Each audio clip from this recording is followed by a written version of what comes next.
Can you hear me, Samson? Go ahead. Apologies for that, but appears we have a bit of a technical problem. So what I was saying is that, yes, I've also heard the minister say in recent times that she thinks this is, pure perpetual pessimism. What I hope to do today is to try and explain very clearly to yourself and your listeners that, we have very cogent policy reasons why we cannot support the arrangement that the minister is pursuing. Before I go into these 5 major challenges, and we call them the 5 Fs, before I go into them in great detail, first give me a bit of time to explain the position of the minister and the policy and the background of the policy a little bit. So what the government is saying is that if you read carefully all the things they've said in the past and more recently, that we have a monopoly in the industry, and there's no point being coy about it, that MTN is that monopoly. And because of this monopoly, it makes it impossible for other players to invest and to make profit. And that has created conditions in which MTN is effectively abusing this monopoly. That has also then led to higher prices, lower innovation, and poor quality. Given that context, we have a number of key issues that, from the minister's point of view and the ministry's point of view, has to be addressed by this consortium. And so we can, list out the key issues about prices, customer service, innovation, lower service quality, and some will even say national security risks. What is surprising, though, is that when the ministry and the government communicates externally, they often don't say these things. They say that we are doing very well on the ICT front. So they tout international rankings like the Data Competitiveness Survey that says that Ghana tops in West Africa. They tout various ITU and GSMA rankings that suggest that smartphone penetration is very high in Ghana. And they tout all of these international rates to suggest that Ghana is doing very well. Let me give you an example about pricing, for instance. There is an organization called Cable. It's a price comparisons network globally, and it does comparison of pricing.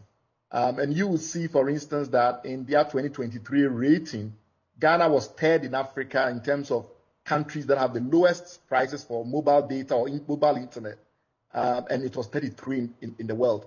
It ran higher than the United Kingdom, the Netherlands, and the rest. So while those of us that typically say we have to be very careful how we use these international ratings and rankings to override the sentiment of those on the ground, though while that is usually our approach, the ministry has been very excited in using these statistics to bolster the claim that we are doing very well on the ICT front and on the telecom front. They also cite growing consumption. So, for instance, mobile data usage per person in Ghana has risen from about 15,000 megabytes, that's about 15 gig, in the 3rd quarter of 2022 to about 22 gigabytes in the 3rd quarter of 2023. So, over a 1-year period, we've seen a growth that is more than 30%. And we see similarly, even for those telecom operators that are not doing too well. So the point I'm making is that usually the ministry uses these types of statistics when it's comparing Ghana to other African countries to say that we are doing very well. And then when it has policy, like what it has right now, that requires it to use force and power to run through, then it argues that things are really bad in the telecom sector. So our view is that, we have to be very balanced in the way that we evaluate things. We do not deny that there are industry-level challenges, whether by international ratings and indices that show that maybe consumers in Ghana are better off than other countries. Those indices and reports do not undermine the fact that in Ghana, a lot of people complain about the service they receive. And at the industry level, we do have challenges.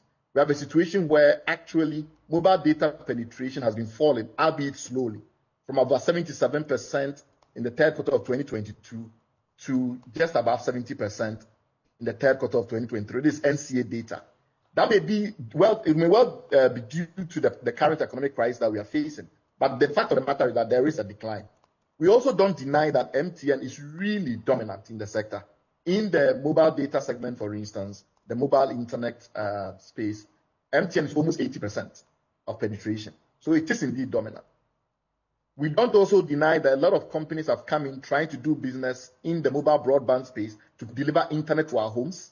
These were specialized companies, of them, Surfline, Blue Telecom, Broadband Home, Busy Internet. and all of them have collapsed. The only one that is still, theoretically still playing is Telesol. But if you look at, the numbers that they've been reporting, it's very significant. So we've seen just in a 1 year period from the late 2022 to late 2023, the amount of bandwidth that goes through these companies collapsed from about 6.5 thousand gigabytes or thereabouts to nothing.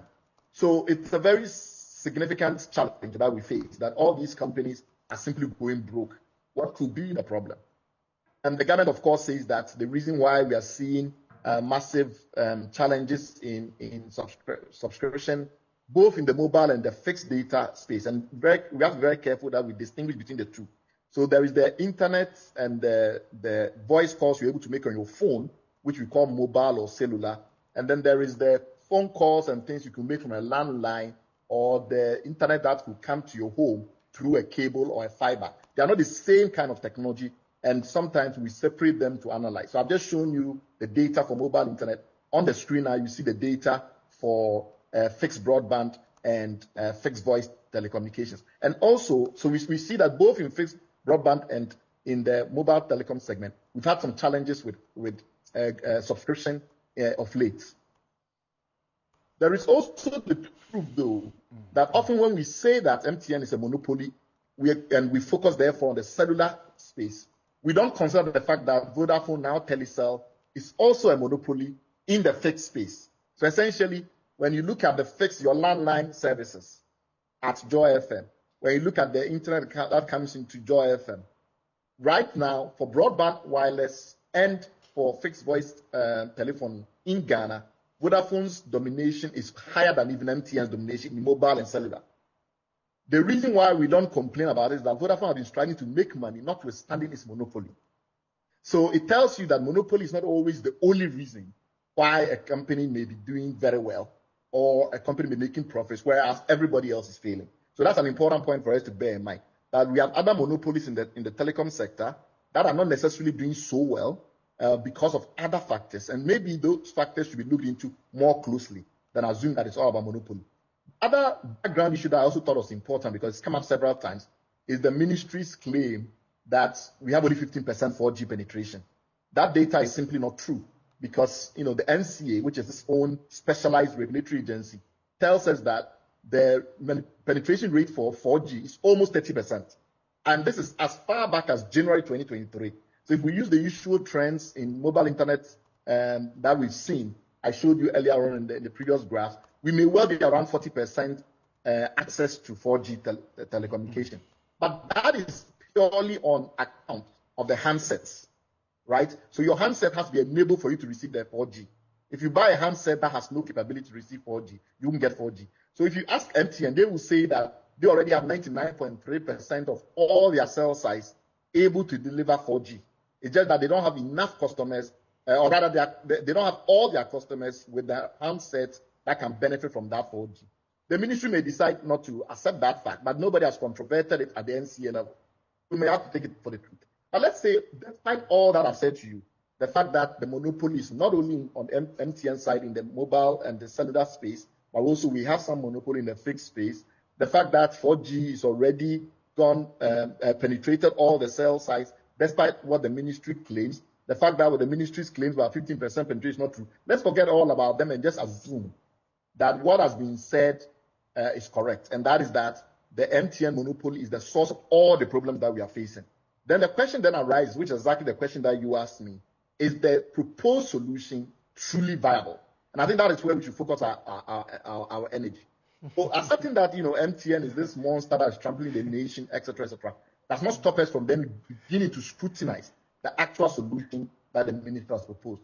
The minister doesn't explain how, by getting a new company to own the towers that provide 5G, and maybe the fiber optic that connects those towers together, and the cell sites, etc., the micro cell site that you need to use for 5G to work, getting a company to put all that in, or take over one of the existing networks and upgrade it, whatever method that they use. They do not explain clearly how that will lead to MTN becoming less powerful. Because MTN already has the subscribers. And if you say this entity will sell the 5G to anyone that buys on a fair basis, then why wouldn't MTN simply buy those services and continue to provide the services to its existing 4G customers. That is not clear, but there are bigger problems. And these are the 5 main problems that I warned you about.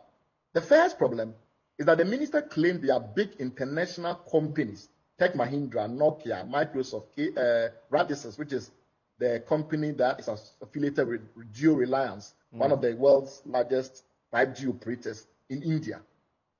And he's mentioned these companies as part of a consortium.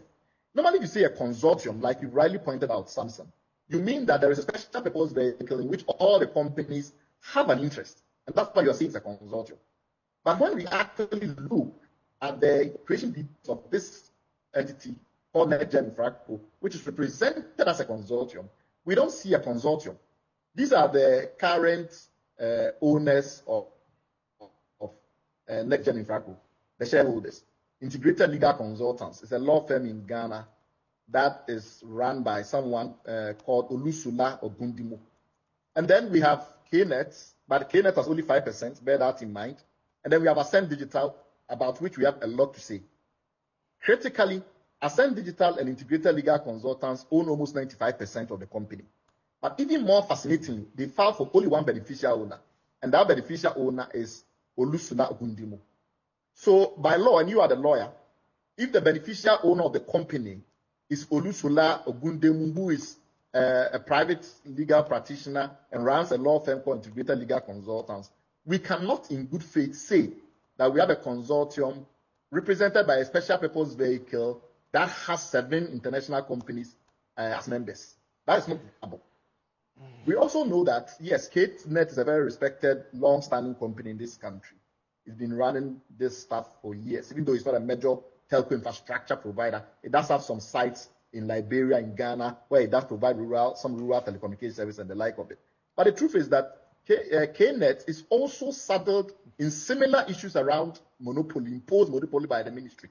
You're probably aware that the private broadcasters, of which Joy is a member, I presume, have sued the government because they are trying to force everyone to pay KNet for access to the national digital terrestrial television platform. That's right. And it's the same issue that we are facing, that the government has imposed a monopoly from nowhere for claims that this particular monopoly is providing contribution-linked services and things like that. So my view is that KNet is now, even though it has its own historical pedigree, is beginning to look as if it's part of this clique of Ascend Digital and others, which we will explain in a moment, typically represented by Integrated Legal Consultants. What do we mean? We mean that since this particular minister took the helms of affairs of our telecommunications matters in this country, we see a number of companies regularly getting contracts from the government. Ascend Digital is one of them. It has an entity called Smart Infraco. It's the company that the World Bank Heat Transfer money to connect post offices, clinics, etc., was given to without approval from the PPA. It did a single sourcing without authorization, went back to the PPA to get ratification. In the Kelly GVG case, during that tender, it was this Integrated Legal Consultants that I'm mentioning that sent the representatives to represent all the key tenderers.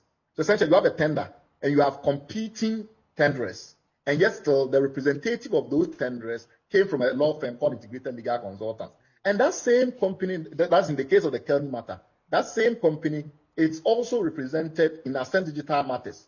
This Angela Onwuka woman who owns Smart Infraco and is the beneficial owner, and so also one of the beneficial owners of Ascend Digital, came through the recommendation of this Ascend Digital company. We've seen that the chairperson of the NextGen Infraco, a lady called Amina Maina, who is a chief operating officer of a Lagos-based oil company called MRS. That person was recommended by Integrated Legal Consultants. You see what I mean? So it's the same network of people getting big contracts, including the common platform through which all data in the telecom sector is monitored. So when we say, therefore, that KNet has joined that clique, we mean that it's also beginning to get these contracts where often there is no procurement process. And you saw that in the IBA, the Independent Broadcaster Suite. That is what they are alleging. There was no problem procurement. Somehow the company just gets something that effectively is a monopoly. In short, the government is creating a new monopoly, that's MTN, because it creates MTN as a monopoly. Second issue is that there is no clarity as to where the money will come from to build the 5G network. And 5G is very expensive. Whether you're going the brownfield way of upgrading existing 4G networks, and you have to literally use the 4G network, or you are building a standalone 5G network where you are going to build new towers all over the country. It's $1 billion affair. Now, the point we have made is that when this company was asked, NextGen Infraco, to pay $125 million, they said they couldn't pay. It has to be broken down into tranches for them to pay every year. So for something that I don't think we've ever done for any company, I don't have evidence that any other company to pay for access to our spectrum, which is in this case what allows you to run the telecom service, in this case 5G network. Every time every company has got a license in Ghana in the telecom sector, it pays upfront. In this company's case, we've broken it down into 10 tranches of almost 10 years because it doesn't have the money. If a company doesn't have this financial backing, and we've seen their dossier that is sent to the NCA to approve this, they have no full management complement, they have no evidence financial backing.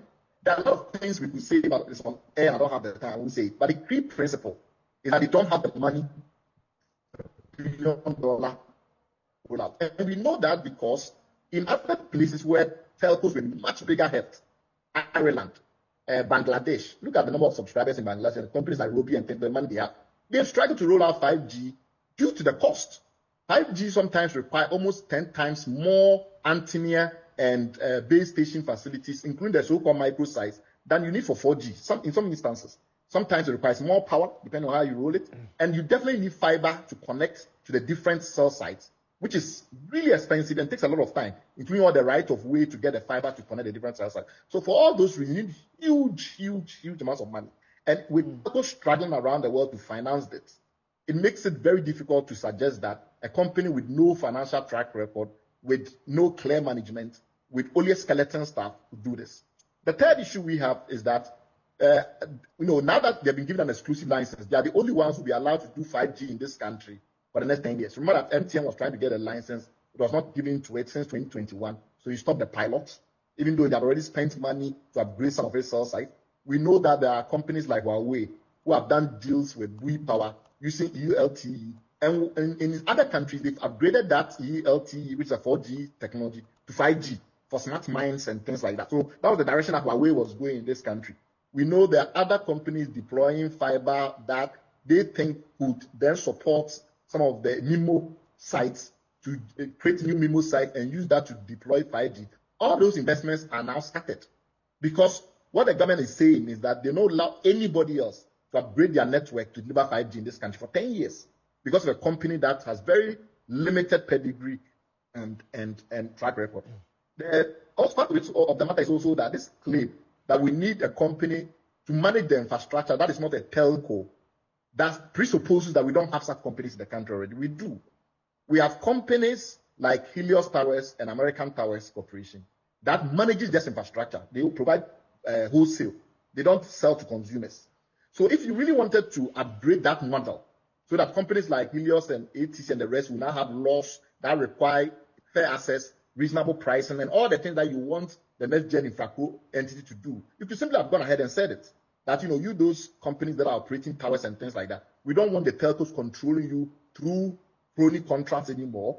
What we want now is that there's going to be a national framework. Any company that wants access to those towers and the like, that company will, on the basis of a national framework, have the right to access the network without discrimination. We didn't do any of that for money. However, it has an exclusive license that it can use to more or less extort and strong arm other operators to sing his tune. And the danger with it is that it's the same group that controls Airtel Tigo, that controls the common platform, and controls other national telecom assets. So we are working very carefully and diabolically to construct a new monopoly that controls multiple telecom assets. That for us is very dangerous. Our last critical issue is that would then lead to a situation where you fragment the sector further because you have MTN and some of the other bigger telecom companies like Telisa and the rest that already have infrastructure in place and contracts, long-term contracts with Helios and others. It's not easy to get out of those contracts to go and rent new towers from some new company. So you have a situation where the company with the biggest subscriber base doesn't get on board this network potentially. Where would the money then come from? Because their subscribers' money that will go to feed this company to enable this company to continue the rollout nationwide.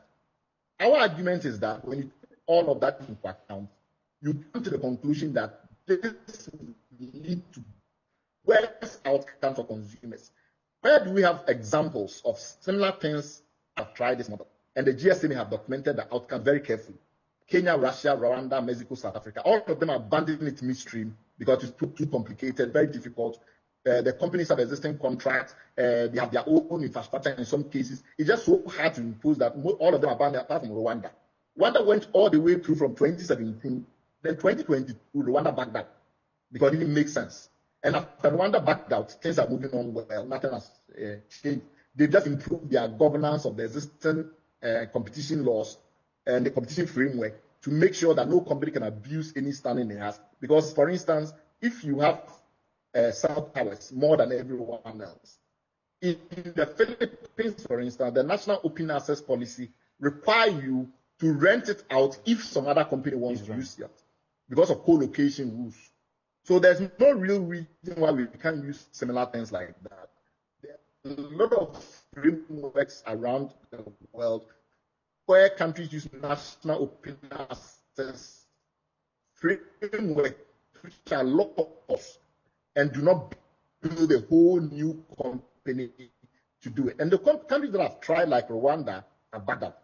Those are the 5 reasons which we say is the 5 Fs, why we are reaching the government's 5G policy with F. It's on account of these main 5 reasons. Happy to answer your questions, Samson. Thank you very much. Right. I would want you to stay with us in the next 20 minutes or so.